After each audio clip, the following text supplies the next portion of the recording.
back to Voices of Introspection, a podcast by Nexus Diaries where we explore the creative workings of the human mind that lead us to the depths of self discovery. I'm your host, Harini Balachandar. In our previous episode, we began a fascinating conversation with Rich DeSisto, veteran radio personality and founder of podcoach.net. We discovered how Rich's natural inclination towards active listening shaped his career and personal development from an early age.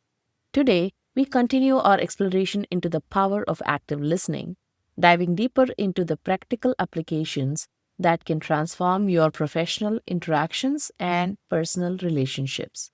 Rich shares invaluable insights on recognizing unspoken cues, navigating challenging conversations, and using listening as an investment in your personal growth. Whether you are looking to enhance your communication skills, become a better mentor, or simply connect more authentically with others, this episode offers powerful, actionable strategies that you can implement immediately. Let's rejoin our conversation with Rich DeSisto and discover how mastering the art of listening can become your greatest strength. So, now let's switch roles a bit, Rich. We have talked about how you have been an active listener and how you pay attention to both spoken and unspoken cues. When you observe someone else, what characteristics make you think, wow, this person is a great listener? What have you observed in others that exemplifies active listening? So somebody else that I've observed mirroring my techniques or my way of doing things? Either mirroring your approach or perhaps someone who inspired you to become a more active listener yourself? Um, I think it's just learning through listening and asking to understand when one should be deployed versus the other. I mean, I've been chastised through my life many times for asking too many questions. One story comes to mind when I was in Sunday school. As a preteen, or maybe around being a teenager, being taught about the Roman Catholic religion. And as a kid, you have curiosities.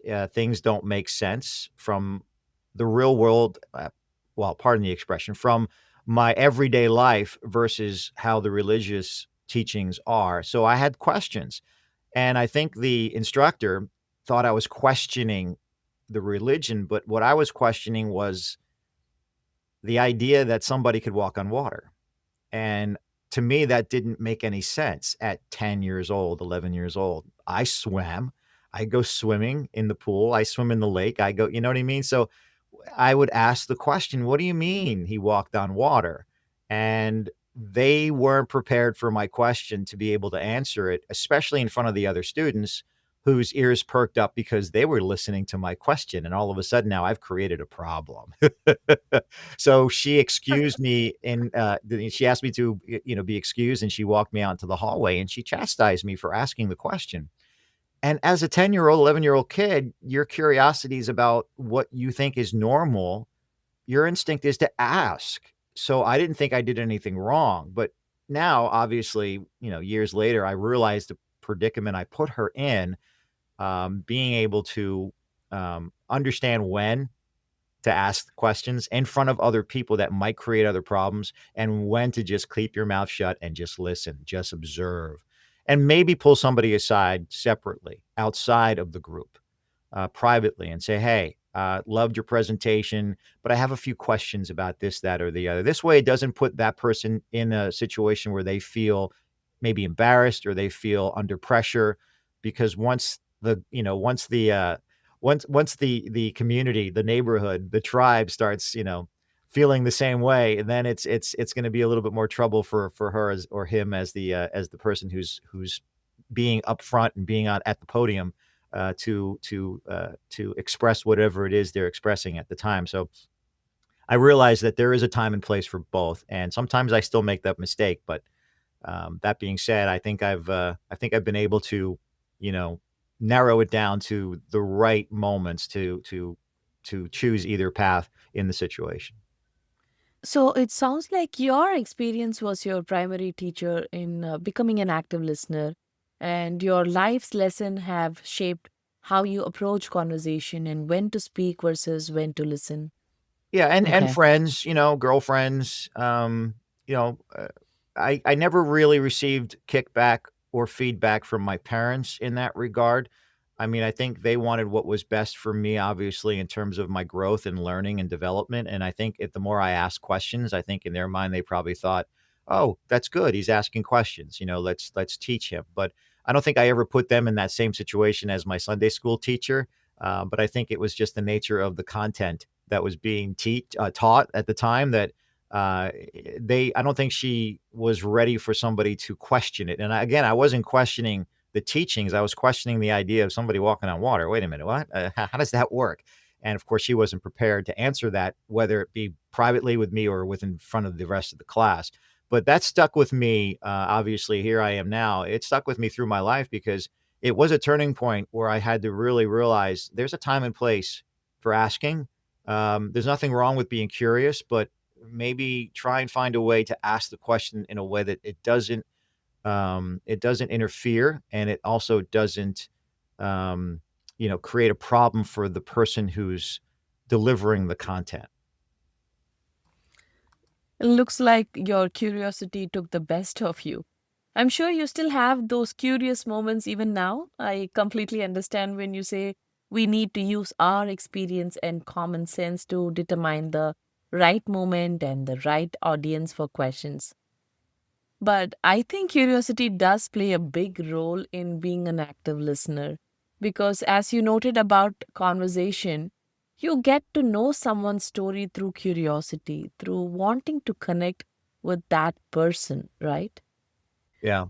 So, in your face to face conversations, what body language do you observe in active listeners? How can you tell when someone at a networking event is truly paying attention to you? And what signals do you use to show others that they have your full attention? Yeah, that's a great question, and I think a lot of us have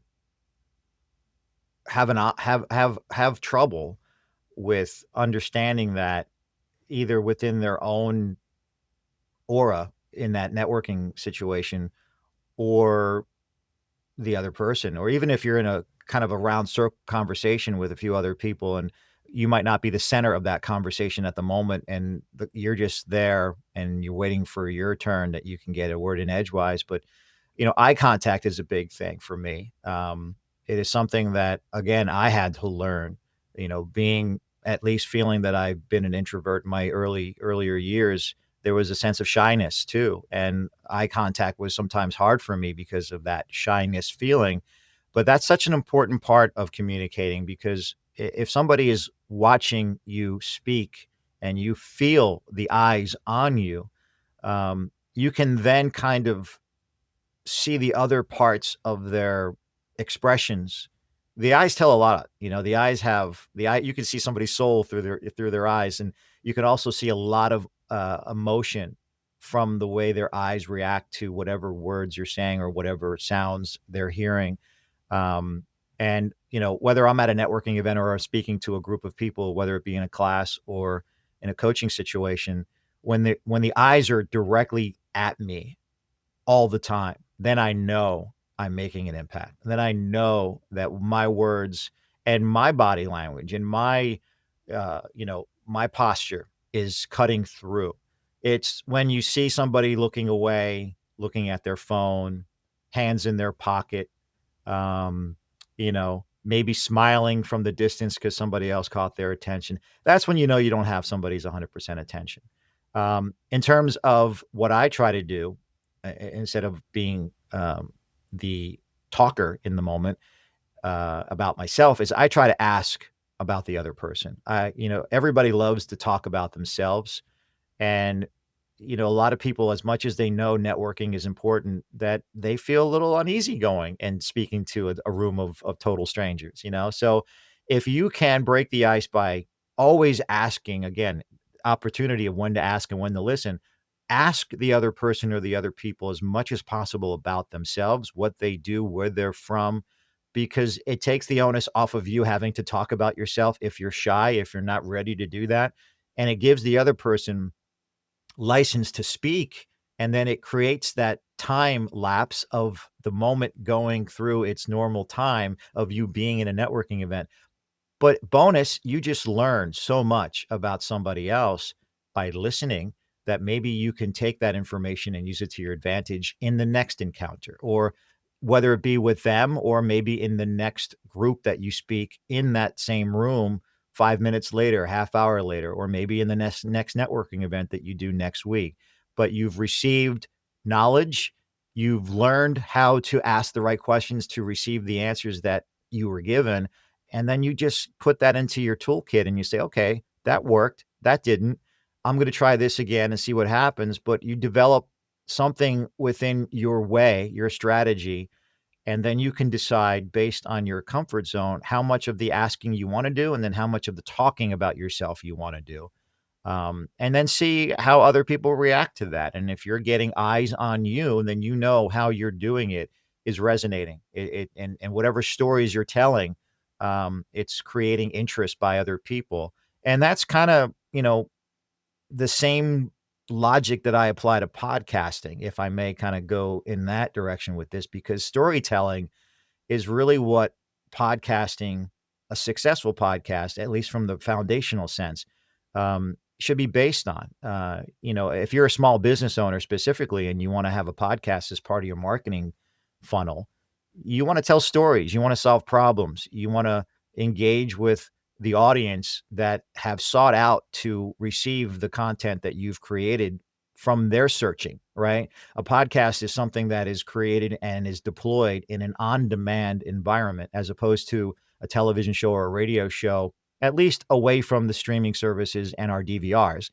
It's forced on you. 7 o'clock, 8 o'clock, 9 o'clock, the shows come on Monday, Tuesday, Wednesday, Thursday, whatever night it is. It's on. If you don't record it, you miss it. You have to wait for it to be in syndication again to maybe see that episode.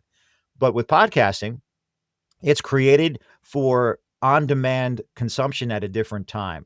And when the subject who's looking for that content is searching for it, your episode pops up, and then they decide to listen to it. So the storytelling, the way that the episode is constructed and presented, has to be done in a way that captures somebody's attention, just as if you were standing in front of them at a networking event. Those first few words to get the eyes on you. Okay, you made a good first impression, which takes about 7 seconds.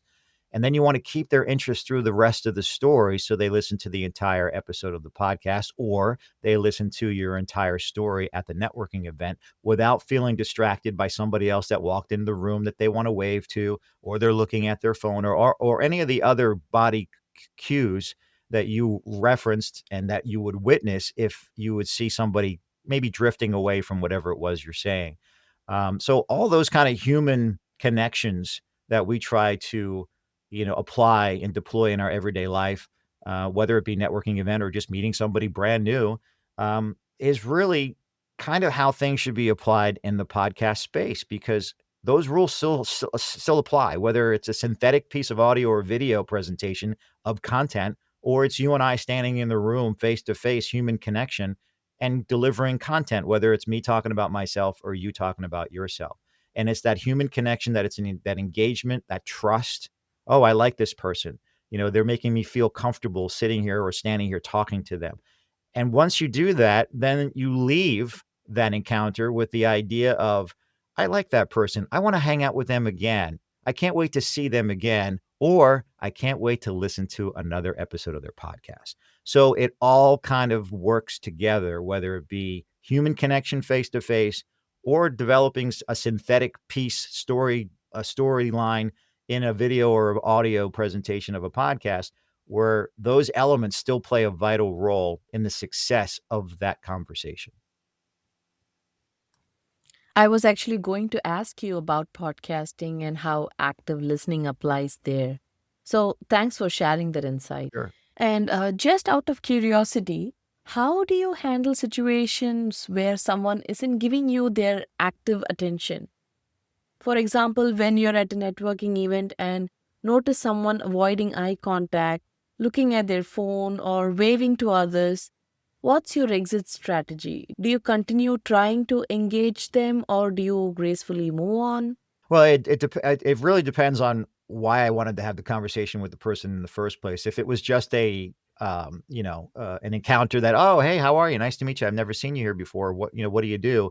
And then I noticed that they could care less about, what I had to say. Then I would just, kindly and politely say, "Hey, you know what? It was great meeting you, but I just saw somebody I haven't seen in a while. I want to go over and say hello. Have a great time. Maybe we can catch up again, before we leave tonight." Or, "Hey, I'm gonna go over to the bar. I'm gonna go over to the buffet to get a piece of pizza," or whatever it is. Just something in the room that is a very mature kind of way to say, this isn't working out. Thank you," and move on. It's funny, the networking process for me has become much easier than any speed dating situation that I've ever been involved in through the years, because I guess because when you're trying to get a date, you feel like everything is on the table, and in a network situation, it kind of is too, but I have less care about it. It doesn't bother me as much. And it's an interesting dynamic how there's that difference in, at least in my mindset. I feel much more comfortable and much more in control in a networking situation to be able to diffuse either that situation or to, pile on something that seems to be more positive. But in a speed dating situation, I was always like, "Oh my gosh, I wanna get out of here so fast." Again, it could be from me feeling as that I'm an introvert, that I rest on that shyness and I go back to that black hole that still sits within my soul that I have overcome. I know I have, but it's still part of my DNA, and sometimes it rears its ugly head in some situations. But yeah, so I'll just try and find a way to politely excuse myself or just thank them for the time and, good luck to you, look forward to seeing you again, and then, move on to the next.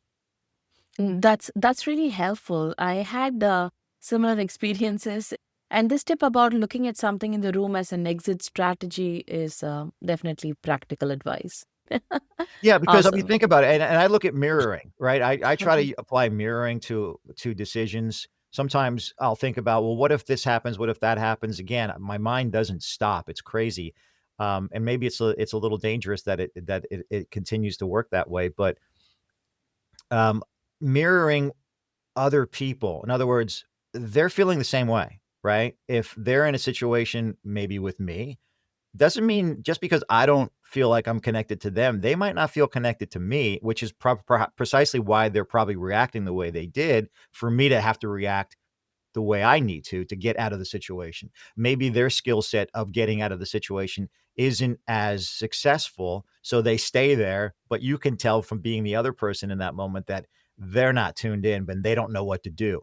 So I will initiate and know ahead of time that if that ever comes to pass, I will definitely try and find a way to leave for my own reasons and for my own benefit, but obviously it'll help benefit the other person as well, and they'll be like, "Phew, I didn't have to worry about that?" That sounds like that unspoken cue we were discussing earlier, right? So, what Yeah. are you not telling me now? Exactly, exactly, yes. Yep. Awesome, awesome. Now, going back to your podcast coaching experience, have you ever had a mentee who repeatedly doesn't follow your guidance despite your best efforts? How do you address this kind of resistance, which might stem from a lack of active listening? Sure, no, it happens a lot, we're all set in our ways, and right or wrong, we find comfort in what makes sense to us.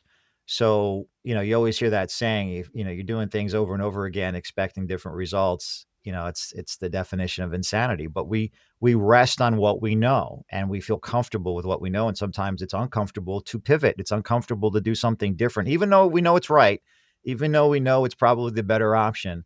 And hopefully eventually we all come to our senses and we follow that other path, and that other path is there, and it's most of the time suggested from somebody else to hey, maybe you should do this way, for a different result or for the result that you're looking for. But we always seem to find stay on. We don't decide to choose the road less traveled. We choose the road and the path that we know. So yes, it's happened a lot where I've done an audit of a client's content and their process, and I would suggest, this is what I think you should change. This is what I think you should revise. This is what I think you should update. They'll do it maybe in the beginning, and then they'll revert back to their old ways. And I'll see it, whether it be a presentation of a video that they put on social media or the technical aspect of their recording, or even the way they conduct an interview or a conversation. And I'll just, again, I'll bring it up and say, hey, look, and I'll try to find examples of why the other suggestion or the other path is going to be much more fruitful. I will say, here's what you keep doing. Here's how it should be based on my suggestion. And I always try to make the suggestion not about me. This isn't Rich DeSisto saying that you should do this. This is best practices based on experience. This is best practices based on it's been put to task, it's been deployed, and those results have been successful. Time and time again, the way you're doing it over here, you're going to find that it's going to be obstacles in all these different areas. So I'm just trying to shift your focus to increase your awareness to these obstacles, so then they're no longer obstacles. They're no longer rigid, they're softer, and you have a better shot because of experience and the foundational, fundamental best practices that have success rates to lead you down that path of less resistance. And sometimes they will oblige and they will eventually see it, and sometimes they won't. And at that point, I just have to again reiterate, look, I can only help you. I can't make you drink the water. I can bring you to the water, but I can't make you drink it. If you, in your heart and soul, feel that my suggestions aren't the way you want to go, you have a full, opportunity to make that decision. But understand that that is not what I'm suggesting. That is not what, you have asked me to provide for you as your mentor, as your coach. And the results that you're going to continue to get are not a result of my partnership with you. It's the result of you continuing to follow what you think is right. So perhaps maybe a coach or a mentor isn't the right fit for you. And then we would discuss, how that would go from there, whether it be a divorce or another opportunity to reinforce those best practices. Makes sense. So it's more on you need to want that help. So, help But me even help but you. even if you, not to interrupt you, but even if you want it, right? Even if you know deep in your soul you want it, it's tough to change. It's tough to change your ways, for whatever Mm. the influence that created this path that you continue to go down. It just, and it could be financial. I mean, sometimes changing things, it means a bigger investment, especially on the tech side. I mean, as you know, this industry it's not free. You have to make a monetary investment, and sometimes your investment might not be the same amount that I'm willing to invest or somebody else. But at the end of the day, there needs to be a criteria of best practices that are applied to anything that you do. And I'll refer back to the sports metaphor. Baseball. There's a lot of debate in the sports world about Yankee Stadium, where the Yankees play in New York, that the right field fence is so short, meaning you can hit a home run much easier if you're a lefty batter in Yankee Stadium. Well, if you're a team playing the Yankees at Yankee Stadium, you have that same opportunity to hit that home run. So it's not the field of play that you need to be debating, it's whether or not you're a better player.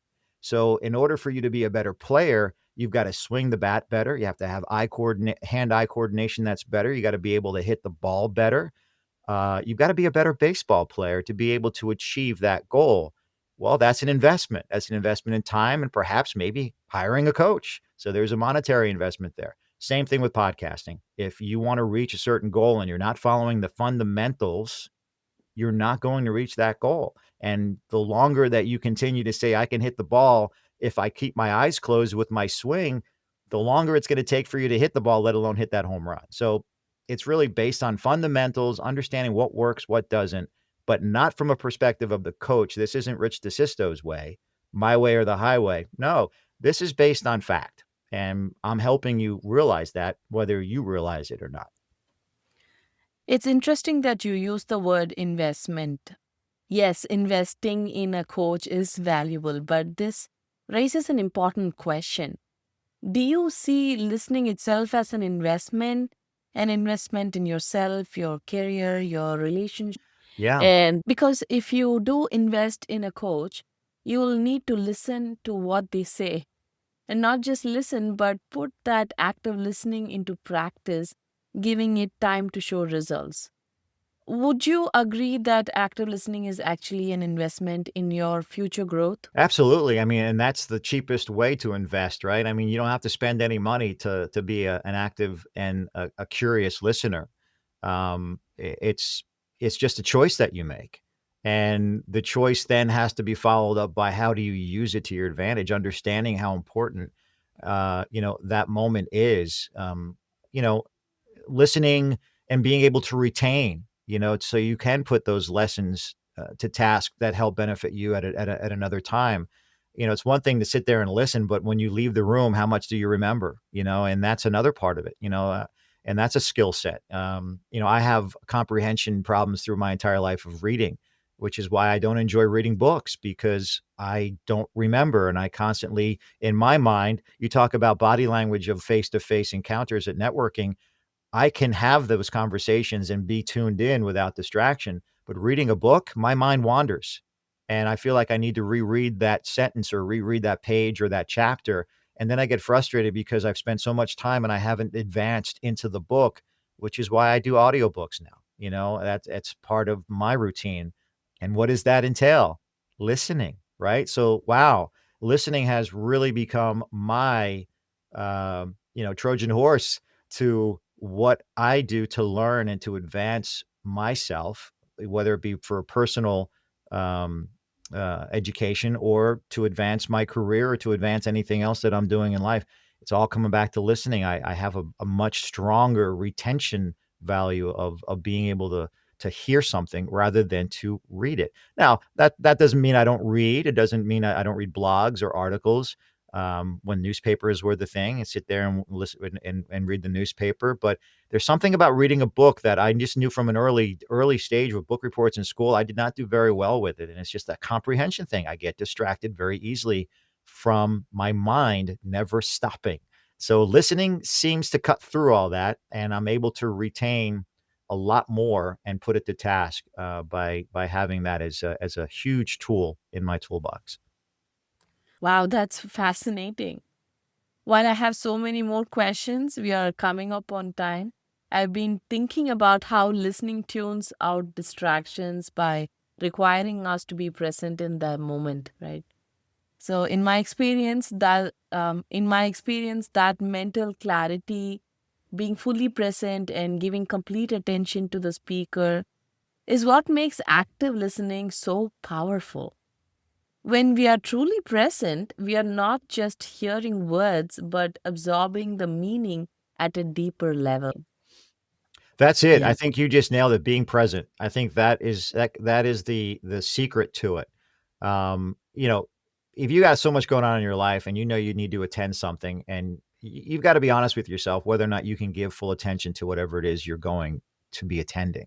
Otherwise, you're going to miss so much, and it's a moment that should be always prioritized as being present, especially if it's that important to you that you put it on your calendar. But if you feel that you're juggling too many things and it's not going to get your 100% attention, you might be fooling yourself. You might be missing out. I used to be able to listen to a lot of things at once. I used to have, and I don't know why I can't anymore. Maybe it's just age, but I used to be able to really listen to a lot of different things. And one in particular example is watching TV. And I think it's because there was a lot going on in the house as I was a kid that I was able to tune in to whatever cartoon or show I was watching, but also listen in the background as to what conversation was happening with my parents, with my parents and maybe my brothers, or my parents and their friends, or my mom on the phone. And I was able to retain all of it and be able to comprehend all of it and still be able to comprehend everything that was on the screen that I was watching. Now I can't quite do that as much as I used to. I need to really focus on what's in front of me and be intentionally present for whatever it was that I've decided to invest that moment of time for. Whether that's good or bad, I don't know, but it'd be fun to be able to have that skill again, to be able to hear more than one thing. But I know it's not there, and I know again, you learn your limitations, you learn your strengths, and you apply them accordingly. And you always have to be ready to pivot. And that's one of the main things I've learned in my life and in my career is to learn how to switch gears, change lanes, but always be conscious of that center lane. Always be conscious of what your strengths are and don't question them. Things will happen through life where, you know, you have relied on your intuition, and some things might have happened in a chain that created doubt, and you'll realize over time when those events that created the doubt kind of go away and disappear, that you're back to that strength of that center line of intuition. Believe in your inner intuition. If you think and you strongly believe in your soul that something is right or wrong, I would argue that 90% of the time you are on target. And I say that from past experience on both sides of it, where I've questioned it and I was so wrong, and I didn't question it and I was so wrong.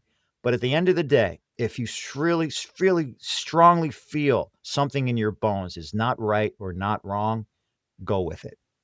Go with it. Mhm.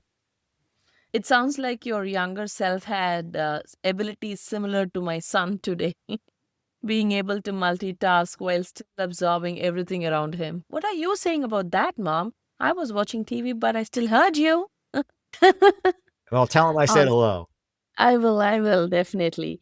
Now that we are wrapping up our time together, I'd love to hear your closing thoughts. What would you like to share with our audience about active listening or personal growth that could help them on their own journeys? Don't stop being curious. Curiosity killed the cat, as they say, but uh, it's a positive trait to have, to be curious, and just listen. Listen to what's not being said. Listen to what is not being discussed. Sometimes context clues are created by silence. And there's a lot to be learned by that statement with speaking as well. Tonality, pausing, inflection, what is not said and how it is not being said is so loud. And if you don't look for it, you're not going to see it. If you don't listen for it, you're not going to hear it. And it sounds counterintuitive, but it's so true. And once you start realizing the makeup of what I just said, and you start hearing things that you don't hear and figuring things out based on what's not being said and reading between the lines, you're going to learn so much. And it's going to just add more confidence to how you go about whatever the task is that you're moving forward towards. And it could be the littlest thing or the biggest thing, but don't lose curiosity.